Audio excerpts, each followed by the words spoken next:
Gatka. They're not all stacked up, and we see these from the Chinese teams occasionally. Team Case are actually going for a boat rotate. They're going to go... A boat-tate. A boat-tate. They're going to go splitting 2-2 by the looks. They're going to send the boat out around and potentially all the way into South George and try and wrap in behind, depending on how far they want to go. They've got 2 on the road and 2 out to sea. This is on board with tempo. Rotating through 4 AM and XQF through That's a very scary pinch. They'll be right. Into the swampy area, it looks like. She'll be right, mate.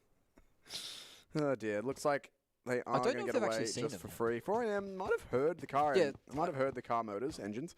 Don't but, know. I don't think they got eyes on. I don't know if Tempo saw 4 AM though. It looks like they might have, off the information, and they're playing for this hillside here. This is around this. Well, it's not really called Gakka Fields. It's kind of way west of Gakka, really. It's along that coast road.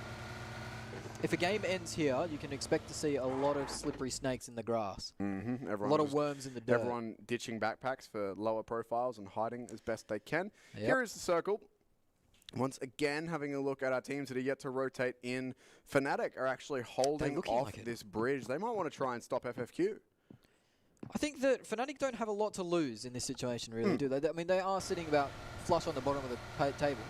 So any points that they can get for themselves, no matter where they come from, would be handy. And of course, if they manage to trade maybe 3 for 1 or 2 for 3 in that situation, they manage to get 3 or more points. I think that you can call that a success. And they can anchor for placement points, maybe try and steal a kill here or there. But Fnatic need to change up the way they're playing, because at the moment they're getting caught in rotation.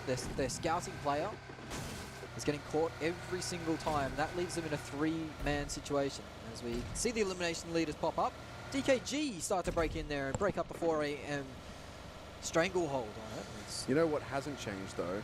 Those top 2. Is, well, that and also the Chinese stranglehold. All 5 players are from our Chinese teams. It's just, we've now got a bit more even representation with 2 of DKG sneaking in after their back-to-back victories here on the last game of yesterday and first game of today.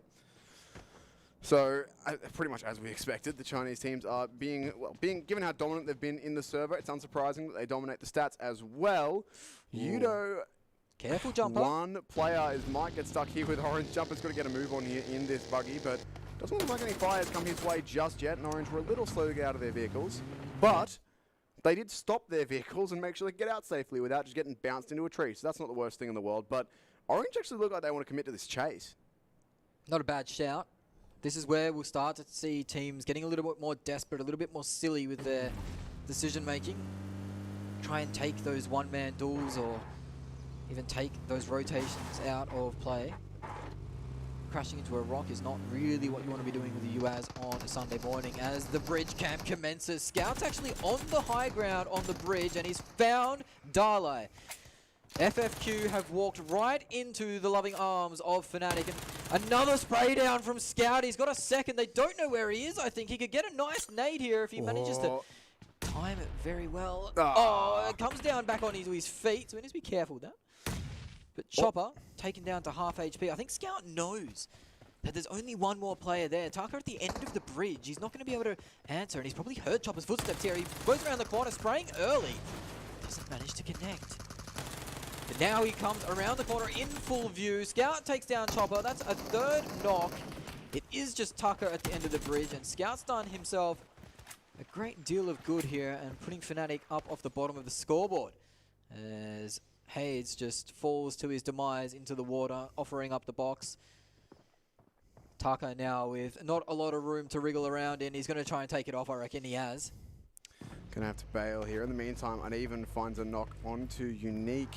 Fnatic looking for this player. They want to try and find him if they can, but Taka in this position is going to be under the bridge. That said, he's not going to be safe here for long. He will try and play the angle, getting what cover from the bridge that he can, but Fnatic might just decide to go and try find this.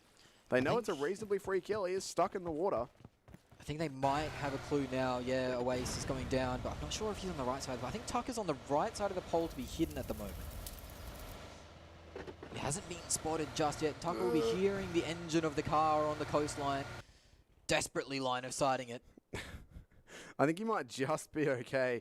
The only real thing is how much time are Fnatic going to put into looking for this one. They are just about on the edge of the zone. If they cross the bridge onto the main island itself, they will be safe. So they've got a little bit of time to work with, no immediate pressure from behind them, but here we go, I just hope they won't commit too much for one frag. Ayla has been caught out a little bit, but he looks like he's making his smoke wall to make his escape. Got the cover, of course, from teammates on high. Now Cloud9 have piled themselves into a bit of a little stack. Ronak actually gets taken out by Tucker. Tucker hasn't quite got the finish on the kill yet, so the point still stands in limbo. But now his position's been given up. Surely we see the end of FFQ, and we do. Scout actually claims all 4, boosting his statistics and showing why he's been highlighted as a star. FFQ will hang up the boots early days. Maybe they're a little distracted by the performer. Too keen to go get an autograph and bowing out pretty early. Perhaps. Fnatic, though, they do get that frag. More importantly, they don't sacrifice anything for it. They're not in that zone. They're not taking any damage. They didn't lose anyone. Not that you're likely to lose people to a player in the water, but still good to see that they are safe and will be able to get inside this zone for now, as you can see on the bottom of your screens there. That is an interesting shift. Nice. That is a Quarry Central Circle at the moment, which is a position players don't usually like playing around because it's got so much high and low ground, so many different levels. The terrain isn't friendly for gunfights, it's not friendly for grenades, it's really just a mess, to say the least. It is a little bit, I believe. Oh, this was Scout. Yeah, this is Scout getting so much work done. That mini Uzi tearing it up. It's a perfect range almost. Hades was caught unaware. This was the 3rd chopper going down after a bit of ring around the Rosie. He did manage to find him eventually on the last bullet, it seems, of the clip. And that was 3, and Tucker made 4 for Scout. And that actually, I know it might not last, but Fnatic are currently in first in terms of this lobby right now. They have 4 points, no one else has anything, so that's a nice little change of pace for them. Yeah, take a picture, it'll last longer. I think Fnatic definitely have the ability though, and we saw that from Scout. Yeah, that was a bit harsh actually, I apologise, but they do definitely have the ability. You saw Scout there, and the crossfire that they set up as well was very well played. They had the man on the bridge and the 2 on the front, and then the man ready to pounce as soon as the player jumped into the water. There's no shortage of skill in this lobby from any of the teams. It's just a case of making it all work together, really. Now, what's the go with Team Queso here? They sent their boat up the coast. It's now coming back down, so I guess they're going to go jump inland at Primorsk, I suppose. That is the southernmost tip of the circle, pretty much, in terms of the land, but they can get there. C9 looks like they have a little bit of action close by, but not too much. XQF and Omen Elite. Oh, actually, no. XQF and 4AM fighting each other. We haven't seen too much of these teams squaring off. This would be a fantastic way to start game 2 if we can get these 2 trading blows. I think there'll be no love lost between them at the moment. Hasaki is in a wide angle position. If he gets spotted and he won't be able to get traded at all if he gets taken out. But of course, he will open up angles of attack onto XQF if he's left unchecked. On board with Mega, who had a fantastic game 1 compared to their average standard. So a lot of these Southeast Asian teams starting to get a wriggle on too.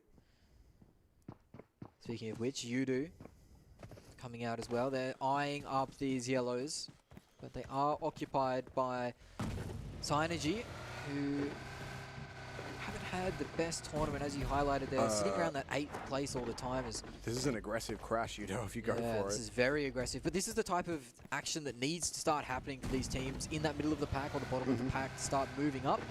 Of course, almost every placement secures you more and more cash money. And everyone loves a little bit of that. Absolutely, it does. Synergy are opening up, though, and they've put enough shots into the side of Jumper that Yudo are considering a different path, but they are committed here with at least 1 player, and now the rest of their squad is slowly moving in as well. Ooh, C9 nice getting into Seoul as well, elsewhere on the map, and Uneven's going to confirm that one for free as Yudo and Synergy charge at each other here inside this compound. Everyone now within the yellows. No significant contact made just yet, but nades back and forth. Careful, Fredo. That's big for Cloud9. They've been a team that's been relying more on placements than kills at the moment. They haven't been as aggressive as the other top of the board players or teams. So if they start getting aggressive and it starts paying off, they could rapidly climb this leaderboard and maybe secure themselves the top 3 by the end of this game. It is one big game that separates Cloud9, the North American hope, from the top 3 Chinese teams. And it doesn't have to be a huge game for C9, it has to be a slower game for the Chinese teams. Austin is on 1 HP and he will be found as well. So Drax is going to confirm him. That is one of Synergy's players down, and the rest all spotted here as well. They could get some shots in as they rotate out, and they've actually chosen to bail from the car. That's very dangerous indeed as they look to fight it. Oh, he's not quite lining it up. The driver's seat, this is a very dangerous moment. Chucking it in reverse is not what I'd be suggesting there. Servi gets out though as he gets down that defilade down towards the coast. The riskiest J-turns I've ever seen. Uneven, actually taken out by Rain again on the sniper. British Strider pushing up onto the trade. Fredo, you're done for. Surely no, the Udo Drax is going to push in and try and catch Strider on the Bolt animation. Doesn't quite get there. Strider closes the door on the way out, preventing Drax's aggression. Here's the footsteps moving across. Drax has no idea where he is. Runs straight past him, but the shot's missing. Will alarm the player. The door opens. Now we see the face-off. These two players in a dance throughout this house, and Schreider's going to push in for it. Both players land a couple of shots. Could go either way, but Drax is going to grab it and the confirm as well. That's another one down for Synergy. Their last two players crashing in now, but Venom getting cleaned up. That's not what they wanted to happen there. It's Drax with another, so a lot of points now being gained for these guys as Synergy are down to just the one here. Seru on your screen, the guy who was running away with the fancy J-turn earlier. They've taken a lot of damage. Wwcd have grabbed 3 players. I believe Drax has gotten all of them. And this could be our second team bowing out of the final game of Erangel. Take the shot, son. That could be a big double with the VSS there. That's not something we'd normally see. I don't think he'll be able to confirm either, but he's putting the pain onto the players that knocked out his team. They're in the zone, in fact, so this is actually quite devastating for Udo, and the VSS, they're not sure exactly where the shots are coming from. That silenced weapon can be such a pain. Udo are in a little bit of strife here. It's just going to be very awkward to pick the players up and rotate, and this VSS is paying DVDs. He may not be able to get all the kills, but he's certainly going to put a lot of pain onto Udo here. They have spotted him out, but again, as you say, inside of the zone, they are taking damage from it. They do need to get a move on pretty quickly here, but they've been able to get the reses happening, and Jumper is going to go for the solo frag. Not sure if he's going for the solo frag or the solo rotate to try and buy position in the next circle. Maybe secure a compound for his team to rotate into. Servi is doing all sorts of shenanigans though, really ruining Udo's day as Manprung tries to rotate past in the buggy. That's very dangerous stuff. He's actually going to turn for Servi. Servi on half HP does get taken down. That is Synergy out on 14th with not an elimination to their name as they were able to revive all the Udo players. Meanwhile, in other places, we have Chica knocking out Tate with the DP. I don't know if that one's going to be finished off. It is. So Team Queso not finding their feet just yet, but Hasaki's answered onto it. Oh, dear that is a long shot too from Hasaki with a DP and a 4 times to boot. That's an incredibly long range for a dinner plate, but he's making it work. Once again, it's the Chinese teams who are content to play at range and try and play spoiler against other teams. Tempo, they'll get that res just fine, but at least the pressure is still on. They do have a player out wide on the flank there. We just saw it as that player turned around. It's actually a 2-2 split for them. Rain and Chica, I believe, are the 2 players that have not been spotted out on this flank. So see if they're going to be able to find anything at all, as they do kind of have a crossfire on 4 AM. Yeah, it's a bit of a precarious position for 4 AM. They might need a bit more careful, show a bit more respect to the opposition in the lobby. They aren't sitting with that first place buffer they once had. Team Queso starting to take some pot shots to defend their land. They, of course, are only down to 3 players. It's Orange now rotating straight past them. This is Team Queso's hometown. This is their territory. This is their drop location. So you'd assume they have a pretty strong idea of how to play the land. You would absolutely think so, but pressure is starting to mount as there's a lot of teams coming in that direction. Orange and Fnatic both around them. Tempo with a few players around there as well, but need to keep an eye out on 4 AM who do have Overwatch, Wwcd and C9. Potentially within eyesight of each other, but it doesn't look like C9's going to be given a chance for any shots here. DKG are off sightseeing. Yeah, it's a beautiful view. There's checking out the dock, jetty. Nice jetty near my place. Bustleton jetty. You should go check that one out. It's fantastic. We've had DKG on our screens, working things out, just listening to some music as they cruise along the coastline. As things have slowed down here, just as I say that, a Waste is actually in the kill feed, popping off. You've done cursed it, mate. Yeah, that's fine by me if we're getting action out of the curse. OA is actually going to return fire here onto Orange again, so that's some damage done onto them. They are down a player now as well. Oh, it's 5 points now for Fnatic. Yeah, joining Team Queso and Sol as the 3-man squads. Fnatic actually putting some more damage here. They could get a whole bunch of points onto Orange, and that's what they were looking for. They've already got the 5 elims, as you said, in this map, and they'll certainly be looking for more if they can get it, looking to boost their points up as much as they can. I think Orange will just about have rotated through to safety, but it's a little bit close for comfort for them, and Fnatic certainly having a much better start to the game. Oh, certainly. I mean, this is by far their best game already. And there's still 13 teams in the lobby. So there's plenty of potential for them to have a big one, such as, well, like Omen had before. And that really rocketed them up the leaderboard. So hopes are for Fnatic to replicate the form that teams have shown, as Beowulf gets picked off by XQF's order, and he looks like he might get confirmed as well. He has. So C9 losing a player early. This is not good for their chances moving forward, and order isn't finished. He is using that MK14, trying to take out Uneven too. You can see the zone shift on your screen, really favouring that southern side.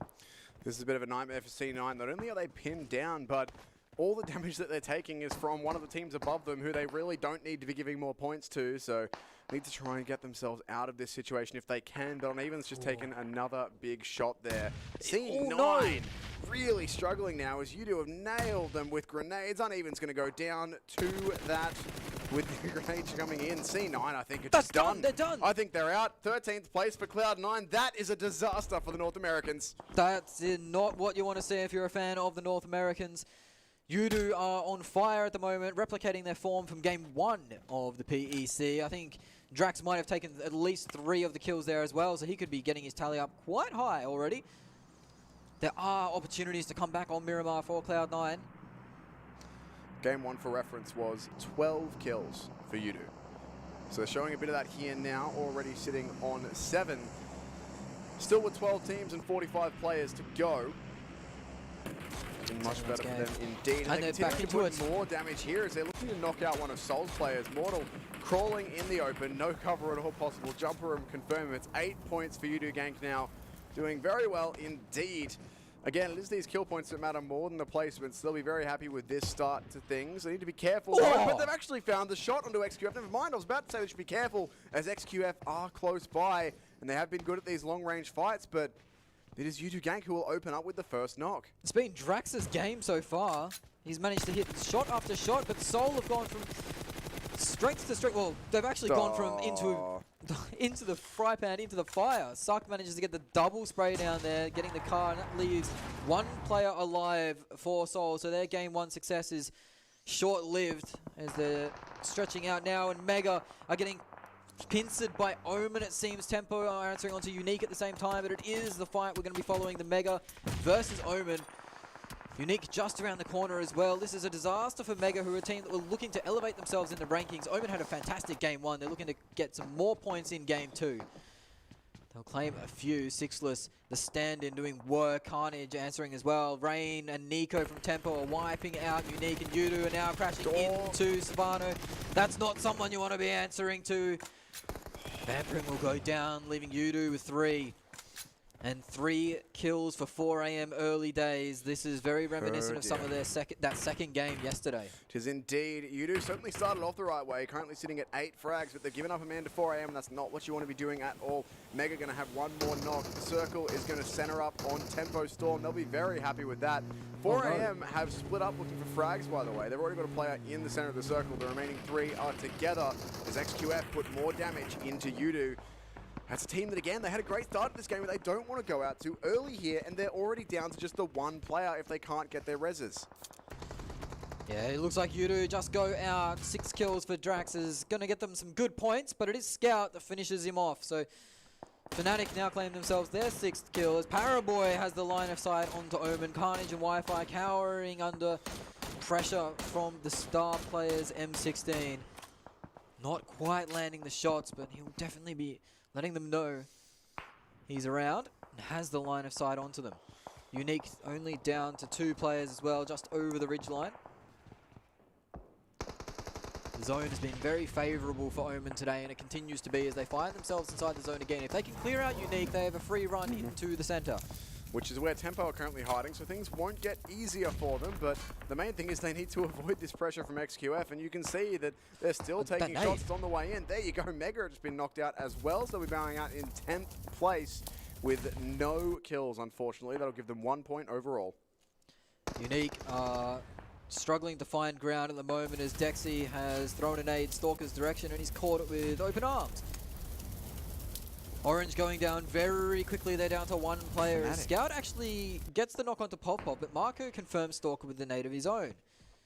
Paraboy keeping an eye on this Omen fight as Pop Pop's confirmed by a Scout, so that's Orange down to one player remaining. And 7 points for Fnatic off the start here. A big turnaround for them on the final game of Erangel even, for this tournament. Unique now under pressure from DKG. Old Boy's been found and will surely be knocked in just a moment. Ooh, Rogue's actually found a shot on Tempo in the meantime, but only 2 players left for our European representatives, and they are taking a lot of fire. Surely it's only a matter of time before these shots start to land from Crazy. And there's a lot of teams who do have a line on Team Unique up top of the hill there as well. Orange's last player is in a little bit of trouble as 4AM having him decide. Down. Hisaki, yeah, it's all over but the crying. Orange go out in 9th place with no eliminations to their names. 4AM start to move up, but have actually been caught out as 2 of their players drop almost instantly. Spec and Coolboy combine to knock down 2 4AM players. Sixless has been found by Paraboy, and Scout continues on his winning ways of knocking players down. Omen just can't get away from Paraboy here. He's actually pushed out of the building that he had, which it's in the zone now, so he had to move, but he's so determined to get rid of Omen here. He sees blood. He's looking for his players, trying desperately to find it. They look like they should be able to get the res just fine, but still need to be pretty careful here as your Team Unique are up on top of the hill. You can see it. They can't really rotate out of this position too freely. XQF are moving around to try and find the angle on that. You can see how far they're spread out as well. They've got quite a field of fire. That is 7 of the 8 eliminations for Fnatic are on Scout's weapons at the moment. It's a massive individual performance from him, and it's something that they really needed to get back into this. As a waste does go down, the car explosion and the mini will finish that off. Don't know if Ronak's going to be able to get it there to revive him. He's throwing out the smokes, trying to create the wall, the cover, as Hisaki has lined up Chica as they start to rotate in from the eastern side. That Tempo 4AM fight's going to be a big one. Breakout any moment, you'd think. Yeah, 4AM are on the way in now. They're even sending Hisaki in first with the car to try and draw some fire, make some presence as the rest of his team, I should say, do push up with the guns. Hisaki actually just going to push in straight away and try and take this one out. He's got a nade in hand to help him find some space as well. He's going to cop a big amount of damage, but now he'll throw his own in. A Tempo Storm right on top of 4AM. There's going to be a big fight for them. And XQF could potentially come in the third party this as well. Tempo are returning fire with grenades of their own, but they are getting knocked down very low on HP. This is a fight that's a big one for the state of the game as Paraboy gets a nade onto Carnage. Rogue gets knocked out by XQF as well. They're on the charge. In the picture-in-picture, you can see Order moving up. He's now just bandaging up, but it is Tempo Storm. They're under a lot of pressure. They're hiding in a little wooden shack. Scout gets another knock. That's his 8th of the game. He confirms it too. He's got another one too. He's up to 9 eliminations.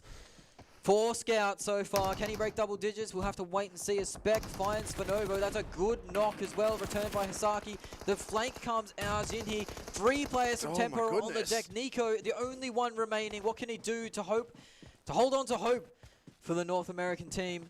Cloud9 are out. Omen on the brink, and now Tempo. They're circling the drain as Spec gets confirmed. Rain gets confirmed. It is Nico out and done. 4AM move through. Omen. They're down to 2 players as XQF have pushed up onto them. It is Zute alive at the moment. Wi-Fi looks to be confirmed. Paraboy nicks it even from his own teammate, but more damage done by him. Our Chinese team's on a rampage here. 8 kills for 4AM, 5 for XQF. And unfortunately, for all the North American fans, it has been the NA teams that have been squarely in their crosshairs thus far. C9 gone, Tempo gone, Omen down to just the 1.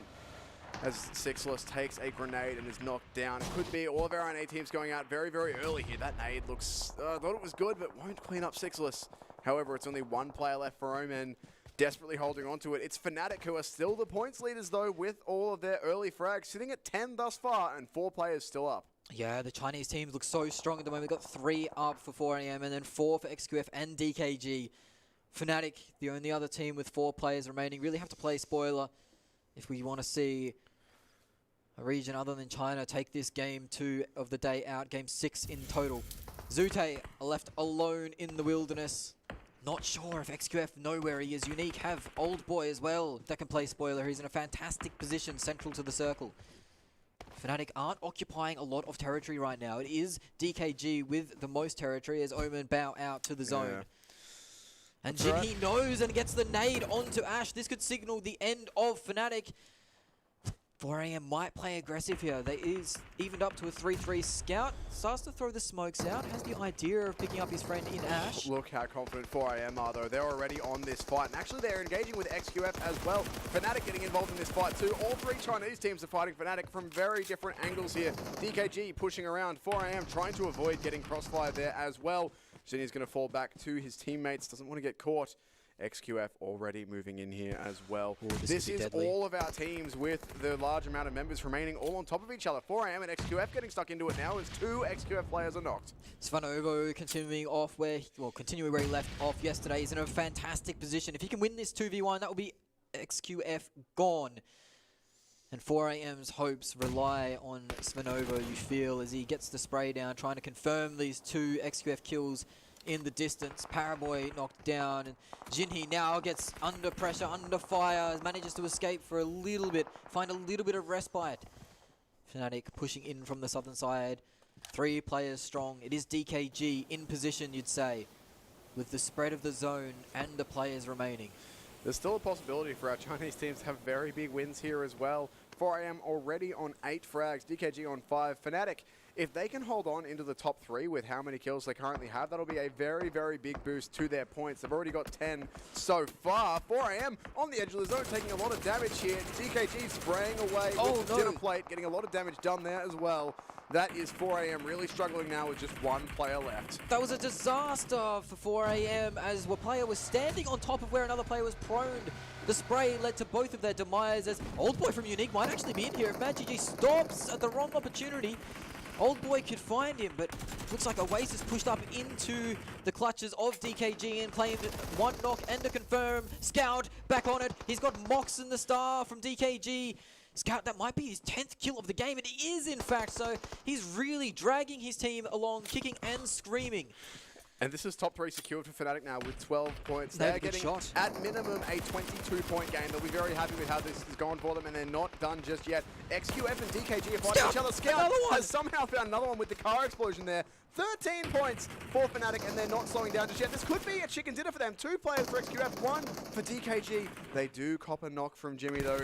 These Chinese teams are not going to go down without a fight. We've seen that in the entire tournament thus far, and they are continuing to go as best they can. Oasis is separated from his buddies, so the res is not looking too good, but Scout is still up. He's been the really big player here for Fnatic thus far. They do have to watch out for that sole DKG player, though, in the smokes, out wide. That could be a bit of a spoiler for them, unless it would help Fnatic greatly if XQF go through and find that last DKG player here. Solve their problems for them. Well, the backpacks are off. It's Snake in time. One of the star players, the leader at the moment for DKG, MLVSU. Wait, Fnatic are going to get the res. They have. That's actually huge. They managed to sneak a player across in the smoke, and they're going to get to Oasis just in time. That gives them the player advantage back. Scout's gone down the zone. That's a disaster. Fnatic down to 1 player now. That is worst case scenario as Oasis trying to crawl in, but Jimmy is going to finish him off. He bleeds out, and now Scout... Ronak couldn't get the res. Scout's on his first knock, and he's actually spotted him. Cool Boy has spotted the last player from DKG. It turns to a 2v1 now. Ronak versus Jimmy and Cool Boy. Ronak with the information.